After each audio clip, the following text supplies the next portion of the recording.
Welcome to master mind of GK. Friends, एक बार फिर से आप लोग का स्वागत है मास्टर माइंड ऑफ जीके में।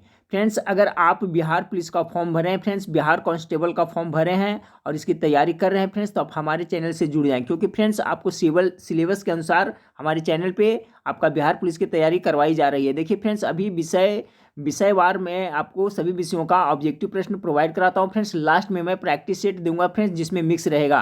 तो देखिए बायोलॉजी का स्पेशल पार्ट 2 है, इसके पहले पार्ट 1 अपलोड कर दिए फ्रेंड्स, नहीं देखें तो प्ले लिस्ट में जाकर के देख लीजिएगा। इसमें आज हम लोग टोटल 30 महत्वपूर्ण ऑब्जेक्टिव प्रश्न को कवर करेंगे।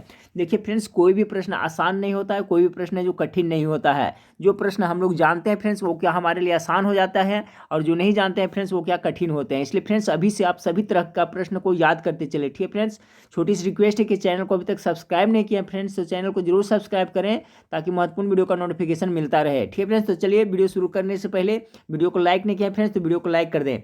चलिए आज का पहला सवाल को देखते हैं, गौर से देखिएगा फ्रेंड्स। हमारे शरीर में आनुवंशिकता की इकाई को क्या कहते हैं? तो हमारे शरीर में आनुवंशिकता की इकाई को क्या कहते हैं फ्रेंड्स? ऑप्शन ए में गुणसूत्र है, बी में डीएनए है, सी में जीन है और डी में केंद्रक है। इसका जो करेक्ट आंसर हो जाएगा friends option number C, gene कहते हैं। क्या कहते हैं? जीन कहते हैं। चलिए सवाल नंबर 2 को देखते हैं।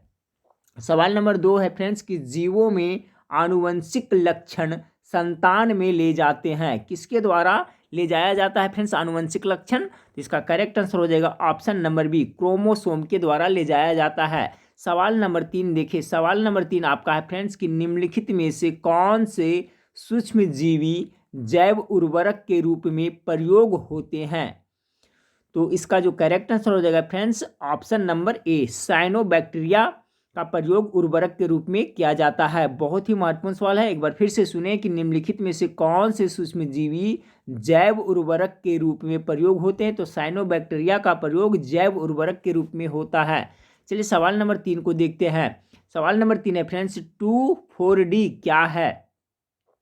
तो देखिए जो 2,4-D है फ्रेंड्स आपका एक खरपतवार नाशी है, यानी ऑप्शन नंबर डी इसका करेक्ट आंसर हो जाएगा। देखिए खरपतवार मतलब फ्रेंड्स जैसे कि जो कोई भी फसल है तो उसमें जो अनावश्यक रूप से घास उगाते हैं उसे हम लोग क्या कहते हैं? खरपतवार करते हैं, खरपतवार कहते हैं।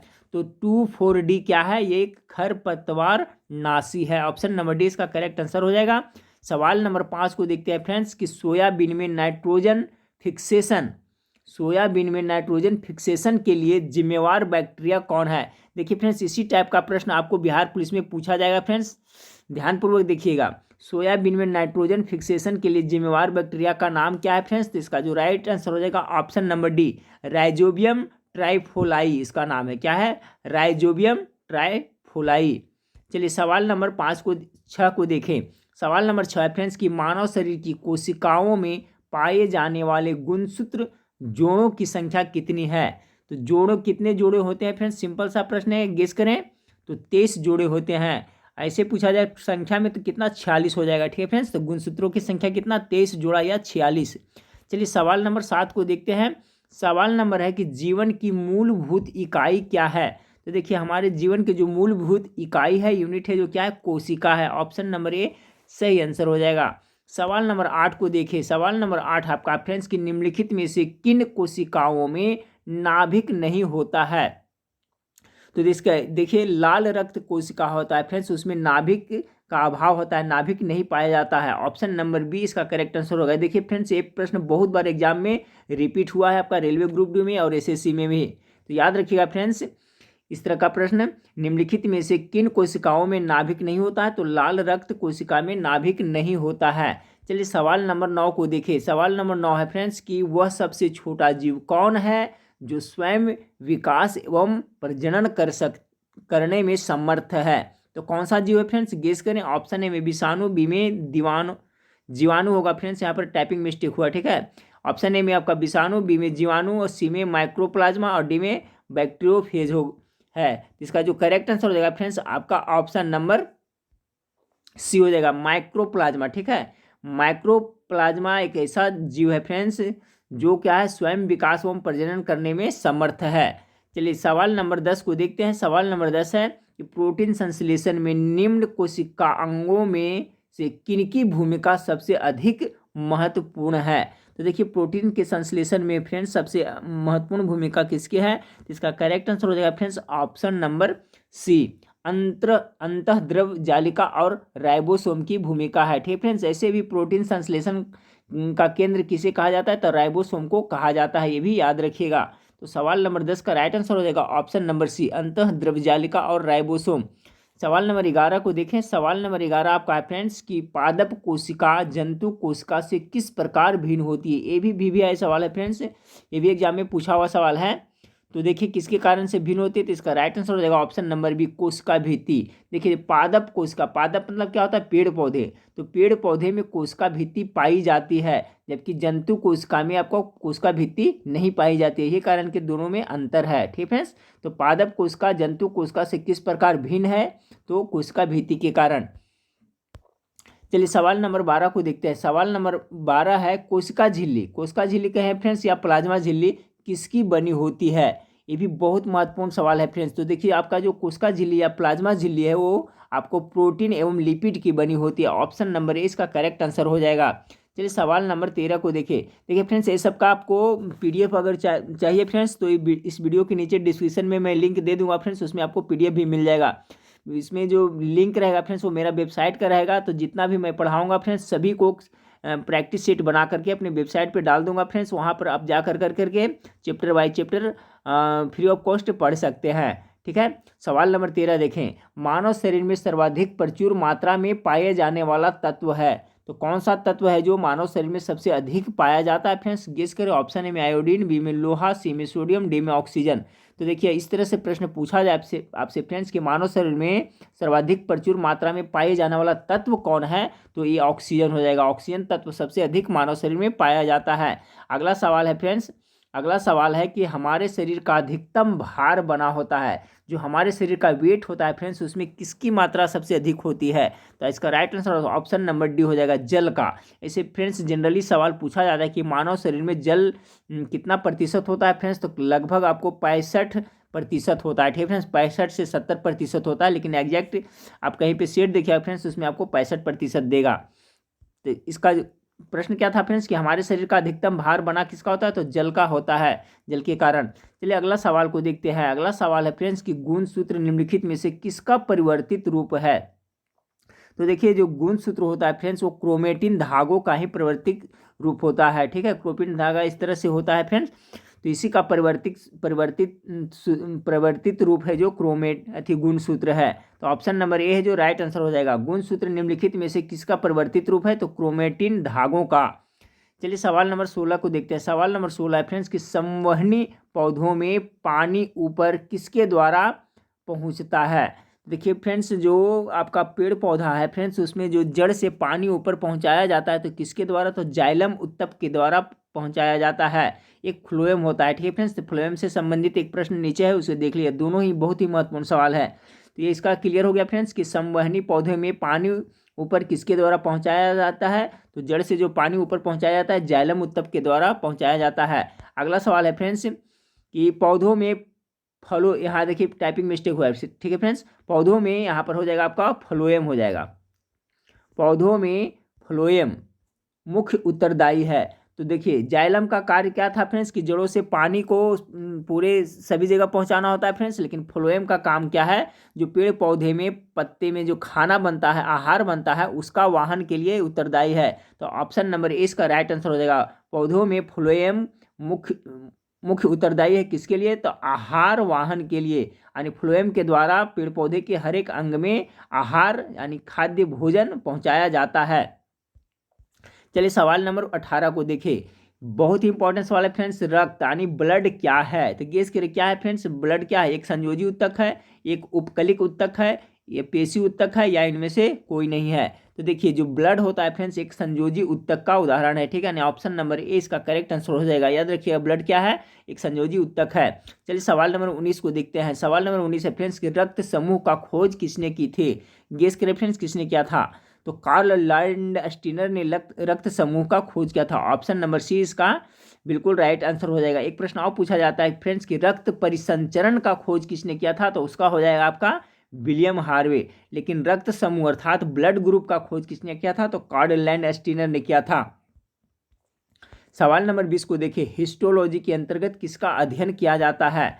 तो हिस्टोलॉजी के अंतर्गत किसका अध्ययन किया जाता है फ्रेंड्स, गेस करें। तो इसका जो राइट आंसर हो जाएगा फ्रेंड्स ऑप्शन नंबर बी हो जाएगा। ऊतकों का अध्ययन है जो आपको हिस्टोलॉजी के अंतर्गत किया जाता है, और कोशिका का अध्ययन साइटोलॉजी के अंतर्गत किया जाता है, ये भी याद रखिएगा, ठीक है फ्रेंड्स। तो हिस्टोलॉजी के अंतर्गत हम लोग ऊतक अंग्रेजी में क्या कहते हैं फ्रेंड्स, टिश्यू का अध्ययन किया जाता है। चलिए अगला सवाल को देखते हैं। सवाल नंबर 21 को देखते हैं कि हमारे शरीर की लघुत्तम हड्डी पाई जाती है। ठीक है फ्रेंड्स, लघुत्तम यानी छोटा, यानी पूछा जा रहा है हमारे शरीर में सबसे छोटी हड्डी कहाँ पाई जाती है, तो कान में पाई जाती है, जिसका नाम क्या है, स्टेपिज है। ठीक है फ्रेंड्स, चलिए सवाल नंबर 22 को देखते हैं। सवाल नंबर 22 है, निम्नलिखित में से कौन सा लवण मानव हड्डियों में सर्वाधिक मात्रा में पाया जाता है? तो निम्नलिखित में से कौन सा लवण मानव हड्डियों में सर्वाधिक मात्रा में पाया जाता है फ्रेंड्स? तो कैल्शियम फॉस्फेट अधिक मात्रा में पाया जाता है। ऑप्शन नंबर सी बिल्कुल राइट आंसर हो जाएगा। देखिए फ्रेंड्स, अभी मैं आपको विषय बार आपको बता रहा हूँ फ्रेंड्स, और कुछ दिन के बाद में फ्रेंड्स मैं आपको प्रैक्टिस सेट प्रोवाइड कराऊंगा, जिसमें आपको सभी विषयों से मिक्स प्रश्न रहेगा। ठीक है फ्रेंड्स, तो अभी आप लोग सिलेबस के अनुसार आप चैप्टर बाय चैप्टर, विषय बाय विषय पढ़ते चलें। तो सवाल था फ्रेंड्स, निम्नलिखित में से कौन सा लवण मानव हड्डियों में सर्वाधिक मात्रा में पाया जाता है? तो इसका जो राइट आंसर होगा फ्रेंड्स आपका option number C, calcium phosphate पाया जाता है। चलिए सवाल नंबर 23 को देखते हैं। सवाल नंबर 23 है, स्तनधारियों में श्वसन होता है।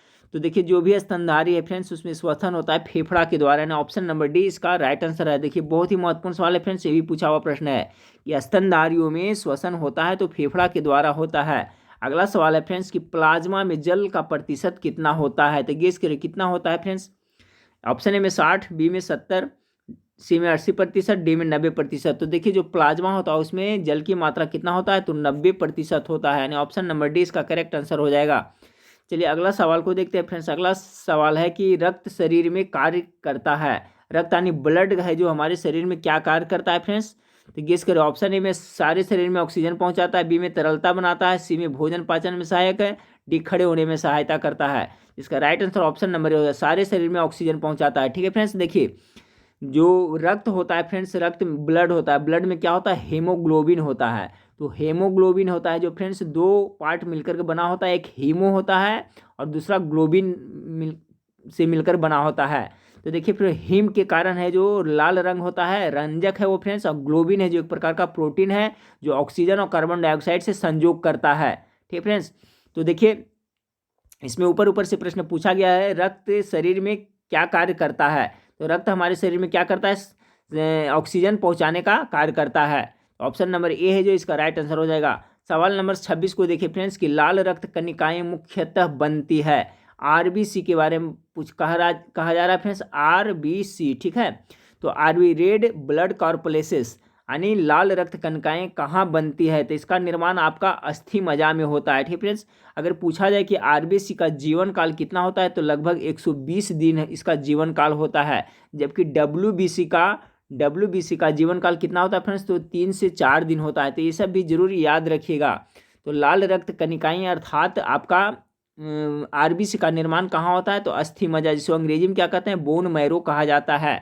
चलिए सवाल नंबर 27 को देखते हैं फ्रेंड्स। सवाल नंबर 27 आपका है कि कार्बन मोनोऑक्साइड, ठीक है फ्रेंड्स, कार्बन मोनोऑक्साइड को किस तरह से लिखते हैं, तो CO लिखते हैं। ठीक है फ्रेंड्स, मोनोऑक्साइड विषाक्तता निम्नलिखित में से किसको मुख्यतः प्रभावित करती है? ठीक है फ्रेंड्स, यानी CO कार्बन मोनोऑक्साइड से क्या प्रभावित होता है? इसका राइट आंसर हो फ्रेंड्स ऑप्शन नंबर डी, रक्त की ऑक्सीजन को वाहन करने की क्षमता को प्रभावित करता है कार्बन मोनोऑक्साइड। चलिए सवाल नंबर 28 को देखते हैं फ्रेंड्स कि स्वस्थ मनुष्य में सिस्टोलिक व डायस्टोलिक होता है। देखिए यहाँ टाइपिंग मिस्टेक हुआ है, ठीक फ्रेंड्स। तो देखिए इसमें आपको ब्लड बीपी के बारे में पूछा जा रहा है, रक्तचाप के बारे में पूछा जा रहा है फ्रेंड्स। तो देखिए आपका जो रक्त दाब किसके द्वारा मापा जाता है फ्रेंड्स, तो स्फैग्नोमाइनोमीटर के द्वारा मापा जाता है, आप लोग सुने होंगे। तो देखिएगा फ्रेंड्स उसमें कितना होता है, ऊपर कितना होता है 120 होता है और नीचे कितना होता है फ्रेंड्स, तो 80 होता है। तो ध्यान रखिए फ्रेंड्स, ऊपर जो होता है 120 उसको क्या कहते हैं, तो सिस्टोलिक कहते हैं। ठीक है, ऊपर का भाग जो 120 होता है उसे क्या कहते हैं, सिस्टोलिक कहते हैं, और जो नीचे होता है फ्रेंड्स उसे क्या कहते हैं, डायस्टोलिक कहते हैं। तो ध्यान से याद रखिए, ये भी प्रश्न पूछा जाता है कि रक्तचाप में ऊपर का जो भाग होता है जो 120 होता है उसे क्या कहते हैं, तो सिस्टोलिक कहते हैं, और नीचे होता है उसे क्या कहते हैं, डायस्टोलिक कहते हैं। तो यही सवाल पूछा जा रहा है फ्रेंड्स कि स्वस्थ मनुष्य में सिस्टोलिक व डायस्टोलिक होता है कितना, तो 120 मिमी व 80 मिमी होता है, यानी 120 बाई कितना होता है फ्रेंड्स, 80 होता है। चलिए सवाल नंबर 29 को देखते हैं। सवाल नंबर 29 है कि लिखित में, यहाँ पर छूट गया फ्रेंड्स, निम्नलिखित में से कौन सा उत्तक घाव भरने में सहायक होता है। तो उत्तक के बारे में पूछा जा रहा है फ्रेंड्स। ऐसे तो विटामिन सी है, जो विटामिन के बारे में पूछा जाए फ्रेंड्स तो विटामिन सी है जो घाव भरने में मददगार होता है, लेकिन यहाँ उत्तक के बारे में पूछा जा रहा है। तो इसका जो राइट आंसर हो जाएगा फ्रेंड्स ऑप्शन नंबर ए। बहुत ही इंपॉर्टेंट सवाल है। इपिथीलियम उत्तक है जो घाव भरने में सहायक होता है। चलिए फ्रेंड्स इस वीडियो का लास्ट सवाल को देखते हैं।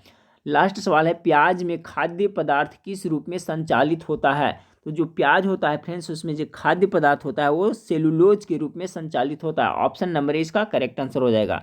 ठीक फ्रेंड्स, तो ये 30 महत्वपूर्ण प्रश्न था बायोलॉजी से फ्रेंड्स। इसी तरह से हर एक विषय का मैं आपको सिलेबस के अनुसार क्वेश्चन प्रोवाइड कराऊंगा फ्रेंड्स, ताकि आपकी तैयारी अच्छी हो जाए। तो वीडियो अच्छा लगे फ्रेंड्स तो दोस्तों में शेयर जरूर करिएगा, वीडियो को लाइक जरूर करिएगा, और चैनल को सब्सक्राइब नहीं किया फ्रेंड्स तो चैनल को सब्सक्राइब कर बेल आइकन को दबा दीजिएगा, ताकि महत्वपूर्ण वीडियो का नोटिफिकेशन समय से मिलता रहे। तो नेक्स्ट वीडियो में फिर मिलते हैं। देखने के लिए थैंक यू, धन्यवाद।